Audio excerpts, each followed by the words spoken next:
nakala natin parang hindi connected. Na tila, parang hindi naman ganito yung naiisip ko, Lord. Parang hindi naman ganito yung plano ko. Pero kapatid, kung pinatunayan ng Panginoon sa buhay ng mga taga-Israel, sa buhay ni Joshua, maaari niya rin patunayan sa iyo. Minsan kasi akala natin mas magaling tayo sa Diyos. Minsan kasi akala natin, yung plano natin dahil tayo ay cum laude, dahil tayo ay valedictorian, mas magaling tayo sa Diyos. Minsan mga kapatid, merong ibinibigay na instruction sa iyo ang Panginoon na hindi mo palang nare-realize na ito pala yung tama kasi hindi mo pa ginagawa. Subukan mong gawin, kapatid. Subukan mong sumunod sa Panginoon.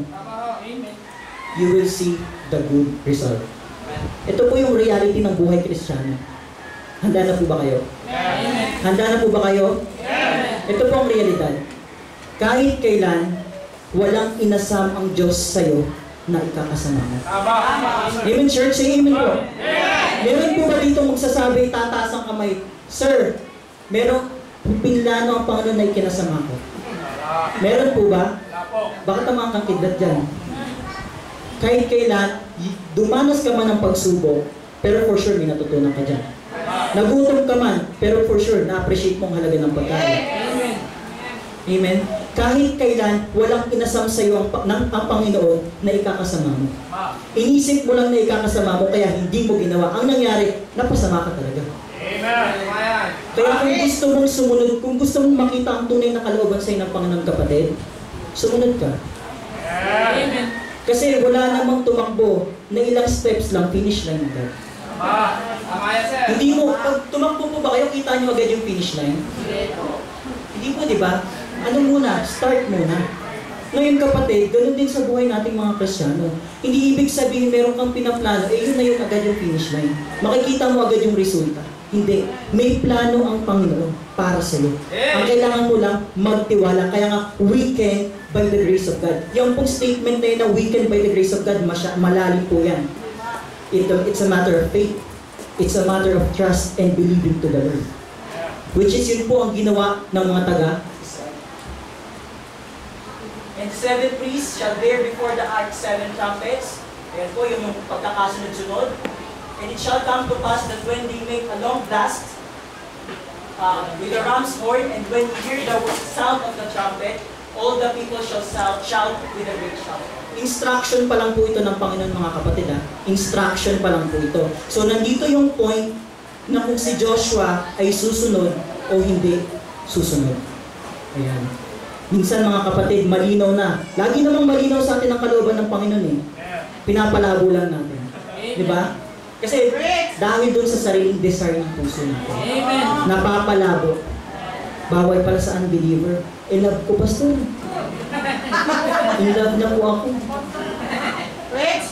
Kapatid, hindi ang kalooban ng Panginoon. Huwag mong palabuin.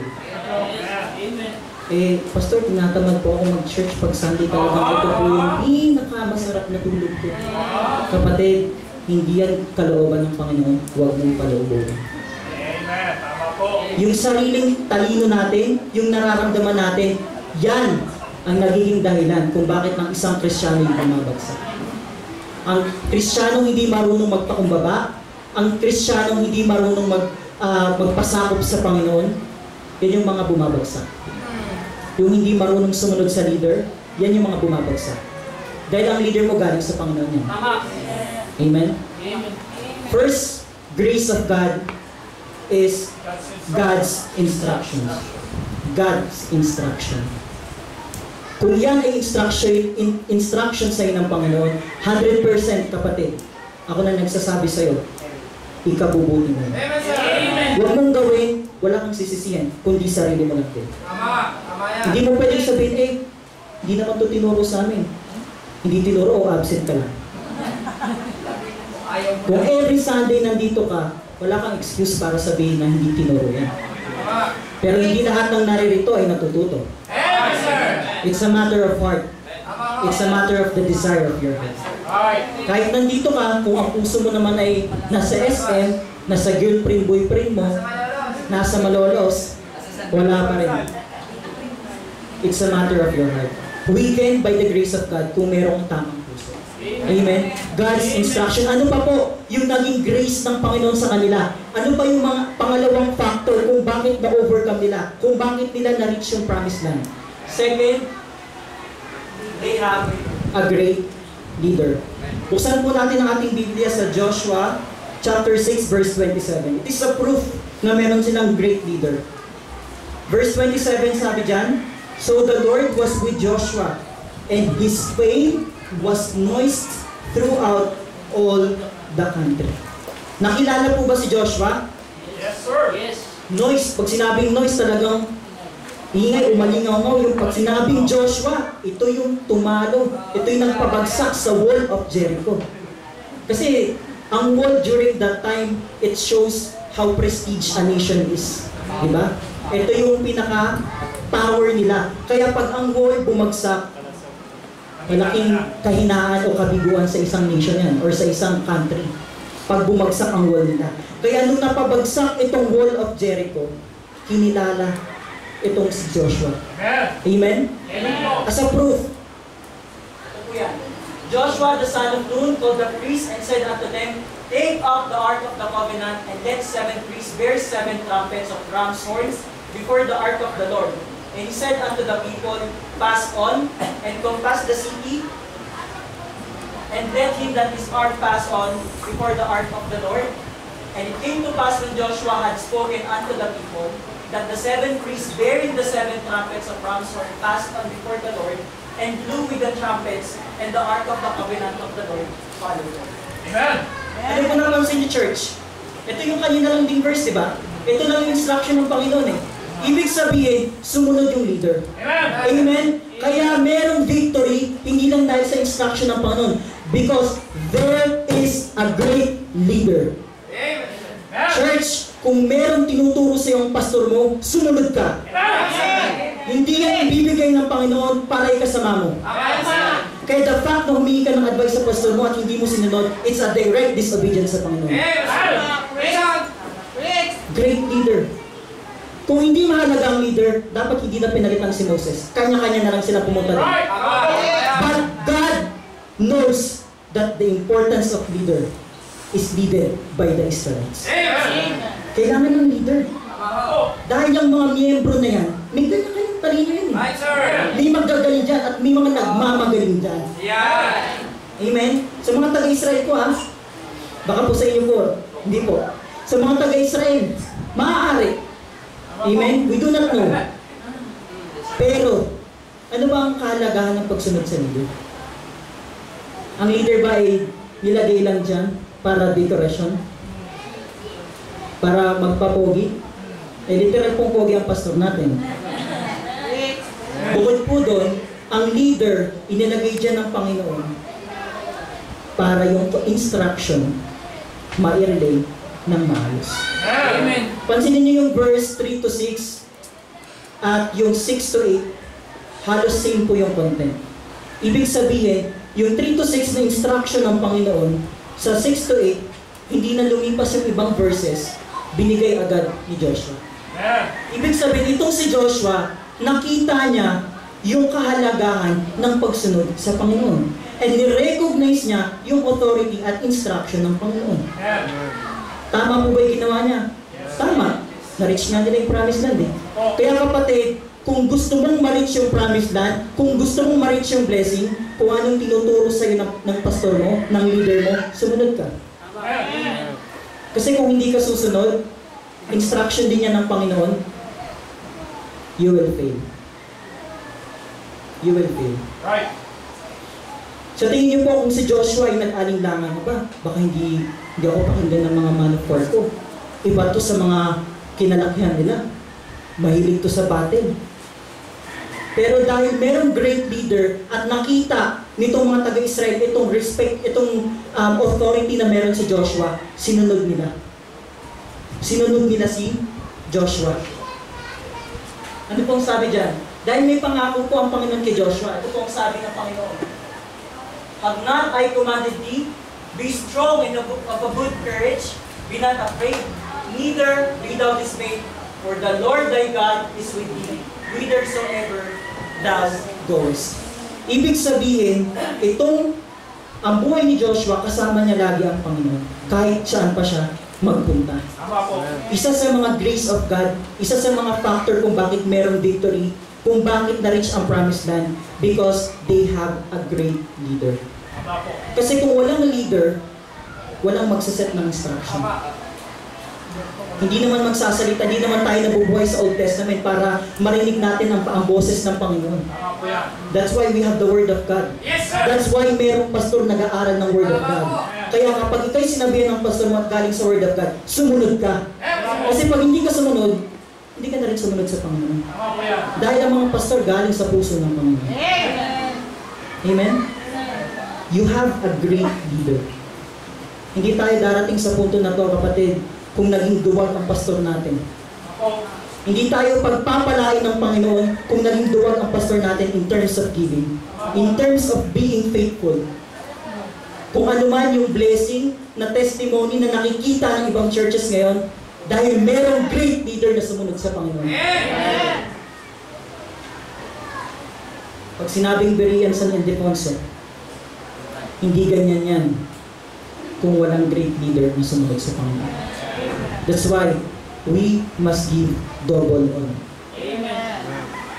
Kasi hindi naman po pwedeng lahat tayo ay pastor. Sino na ang member?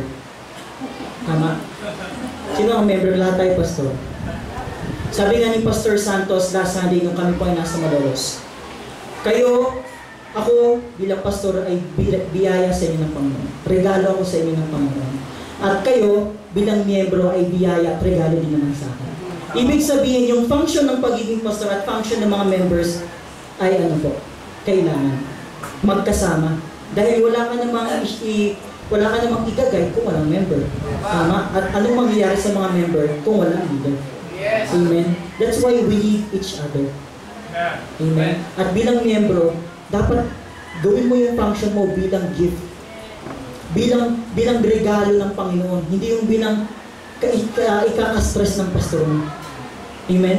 Yung mga simpleng bagay, dapat alam mo na kung paano i-handle yan. Kapatid, malaki ka na. Yung mga simpleng bagay na alam mo naman yung sagot, at direct naman yung sagot ng Panginoon sa iyo. Alam mo na yan. Hindi ko naman sinasabi huwag kayong lumapit kay pastor, pero yung mga bagay na common sense na lang, at ilang beses na lang nangyayari sa buhay mo, kapatid, paulit-ulit na lang.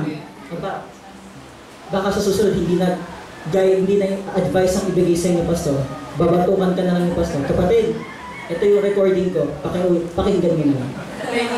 Pakiplay na lang. Kaya punta ka National Bookstore, Volume Edition 7. Kunin mo to, bilhin mo. Para sa iyo yun.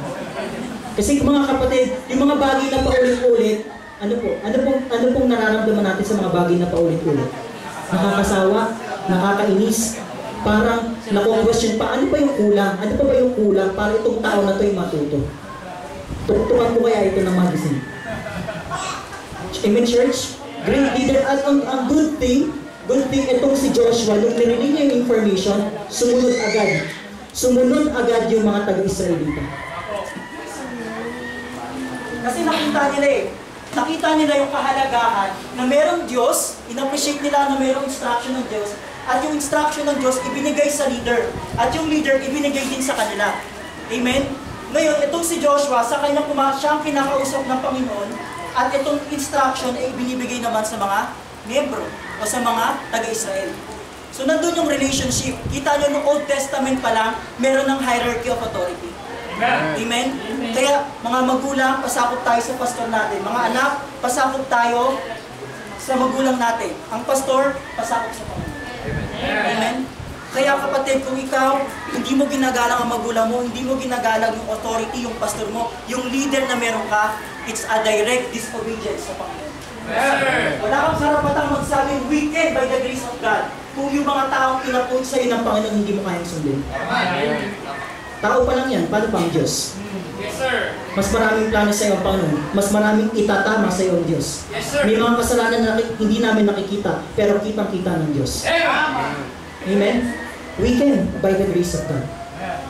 Great leader. Kaya church, mahalin po natin ang mga leaders natin. Hindi sila inilagay dito para maging kontrabida. Tama yan. Inilagay ng Panginoon ang mga leader, ang mga pastor, para tayo'y mahalin, para tayo'y alagaan, para tayo ay turuan, para tayo itama. Kaya kung ikaw lalapit sa pastor mo at ikay magpapatama, magpatama ka. Tama. Kaya ka nga lumapit para magpatama. Pag hindi ka pag hindi ka sumunod, tatamaan ka. Dahil napakahalaga po ng function ng isang pastor. Amen? That's why we give double honor sa ating mga leaders. Kaya pag sinabing Reverend Bernard Magat, kilala na yan sa Capiz. Kilala na yan sa Malolos. Mas kilala na sa San Miguel. Yan yung pastor na nagtuturo ng salita ng Diyos. Na hindi, sa Bicol pa sir. Pastor, mukhang dumadami na yung franchise natin. Amen? And by the grace of God, mga kapatid, last Sunday po, galing po kami ni Pastor Jonathan. Pastor Jonathan sa Malolos. On that moment po, umalis po kami doon, meron ng Pastor's Champion. Amen. Alam niyo po, napaka-potential po ng mga miyembro doon. Talagang nandoon yung willingness, kailangan na lang turuan. Kaya church, napakapalad natin. Sabi nga namin kahapon, mapalad yung mga churches na nakaka-fellowship natin. Sa biyaya po ito ng Panginoon. Ha? Sa biyaya ng Panginoon. Dahil kahit papaano, nakikita nila yung pattern ngayon. But on our times, talagang hindi niyo po alam kung anong pinagdaanan ni Pastor. Last Sunday po, lahat ng pinipreach ni Sir Jonathan gusto kong umiyak. Sa lahat ng pinagdaanan ng Pastor. Pagdating sa Pastor, mahal ko po ang Pastor ko. Dapat mahal po natin ang Pastor natin. Great leader. Imagine niyo po ang mga taga-Israel kung wala ang presensya ni Joshua. Baka lahat yan, leader. Kanya-kanya na yan. But because nandoon ang presence ni Joshua, nagkaroon ng unity. Nagkaroon ng pagsunod sa instruction ng Panginoon.